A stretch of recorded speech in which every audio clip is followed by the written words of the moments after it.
சரண் Krishna YouTube சேனலுக்கு உங்களை அன்புடன் வரவேற்கின்றேன். மகா சிவராத்திரி என்று கட்டாயம் இந்த 4 பொருளை உங்கள் குலதெய்வத்திற்கு வாங்கி வைக்க மறக்காதீர்கள். அது என்ன பொருள், எப்படி வாங்கணும், ஏன் அந்த மகா சிவராத்திரி அன்று வாங்கணும் அப்படிங்கிறத பற்றி தான் இந்த வீடியோவில் தெளிவாக நம்ம பார்க்க போகிறோம்.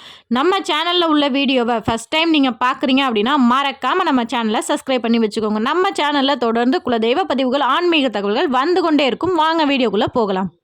மகா சிவராத்திரிக்கு யார் குலதெய்வத்தை முறையாக 4 கால பூஜை செய்யணும், யார் செய்ய தேவையில்லை அப்படிங்கிறத நம்ம முந்தானத்தே ஒரு வீடியோ போட்டிருந்தோம். அதில் தெளிவாக சொல்லியிருக்கோம். அந்த வீடியோ பார்க்காதவங்க பாருங்கள், பார்க்காதவங்க கீழே டிஸ்கிரிப்ஷன் பாக்ஸில் லிங்க் கொடுக்குறேன், அதையும் பாருங்கள். அதை பார்த்துட்டு இந்த பதிவு பார்த்திங்கன்னா உங்களுக்கு அதிகமாகவே பயனுள்ளதாகவும் இருக்கும். எண்டு ஸ்க்ரீனில் வீடியோ கொடுக்குறேன்.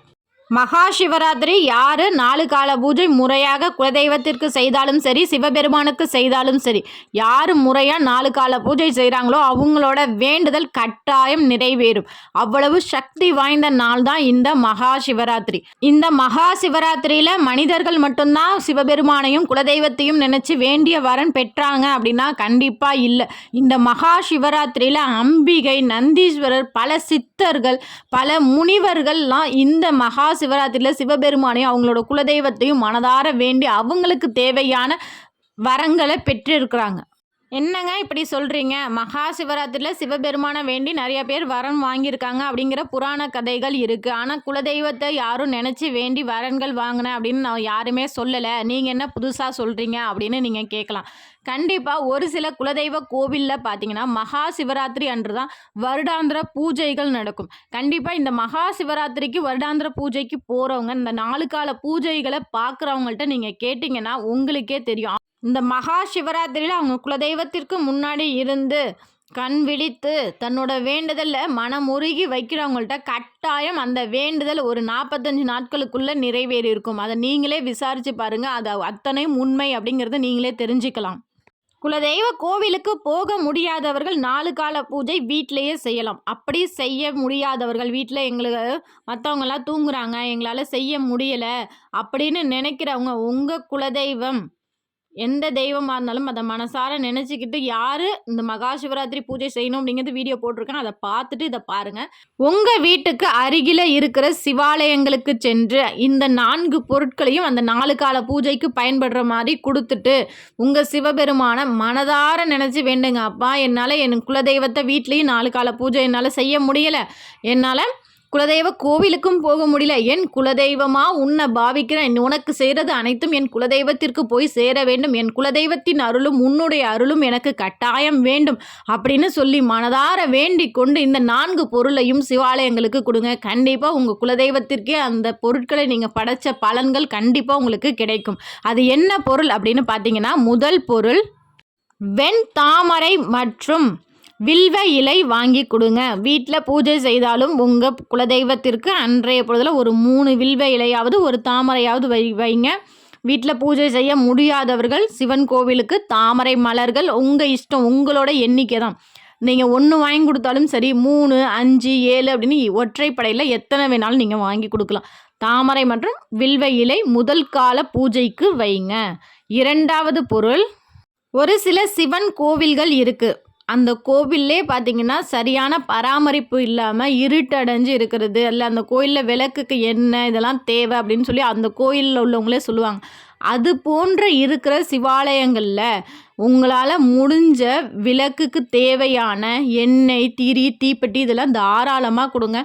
ஒரு சிவன் கோவில் பிரகாசமாக ஒரு விளக்கு எரியுது, ஒளி சுடர் எரியுது அப்படின்னா அதுக்கு நீங்கள் பொருட்கள் வாங்கி கொடுக்குறீங்க அப்படின்னா உங்களோட வாழ்க்கை கட்டாயம் வெளிச்சமாக இருக்கும்.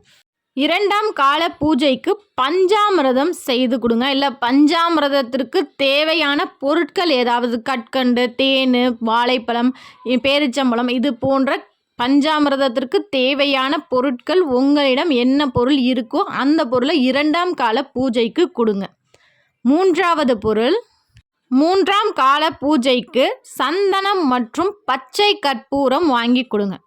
இது ரொம்பவே விசேஷம். சந்தனம் வந்து நீங்க வாங்கி குடுக்கறது மட்டும் இல்ல, சாமிக்கு சந்தன அபிஷேகம் இல்ல சந்தன காப்பால அலங்காரம் பண்றாங்க அப்படின்னா, அந்த சந்தனத்த நீங்க பிரசாதமா உங்க வீட்டுக்கு எடுத்துட்டு வந்து அத காய வச்சு பத்திரப்படுத்தி வச்சுக்கோங்க. நீங்க எப்பல்லாம் உங்க குலதெய்வத்த நெனச்சு அத நெத்தியில இடும்போது, கண்டிப்பா உங்க குலதெய்வத்தின் அருளும், சிவனின் அருளும் கண்டிப்பா உங்களுக்கு கிடைக்கும். 4வது பொருள் பால். இந்த 4ஆம் கால பூஜைக்கு பால் அபிஷேகத்திற்கு கட்டாயம் பால் வாங்கி குடுங்க. ஒரு சிலர் என்ன பண்ணுவாங்க, விடிய காலையில 12 மணிக்கு மேல இல்ல விடிய காலைல 6 மணி இந்த மாரி நேரத்தில தான் 4ஆம் கால பூஜை நடக்கும். அப்படி நடக்கும்போது பால் வந்து எல்லா கோவில்களிலும் பார்த்தீங்கன்னா, முதல் கால பூஜைக்கு அதிக பால் இருக்கும். 2ஆம் கால பூஜைக்கு கொஞ்சம் இருக்கும். அடுத்தலாம் பால் வந்து இருக்காது.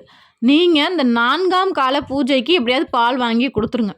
இது போல 4ஆம் கால பூஜைக்கு பால் வாங்கி கொடுக்கும்போது கண்டிப்பாக அவர்களின் வாழ்க்கை ரொம்பவே சுபிட்சமா இருக்கும். பால் மட்டும் இல்ல, பாலோடு சேர்த்து பன்னீர், இளநீர் இது போன்ற அபிஷேக பொருட்கள் வாங்கி கொடுங்க. 4ஆம் கால பூஜைக்கு இது உங்களோட அபிஷேக பொருட்கள் இருப்பது ரொம்பவே சிறப்பு.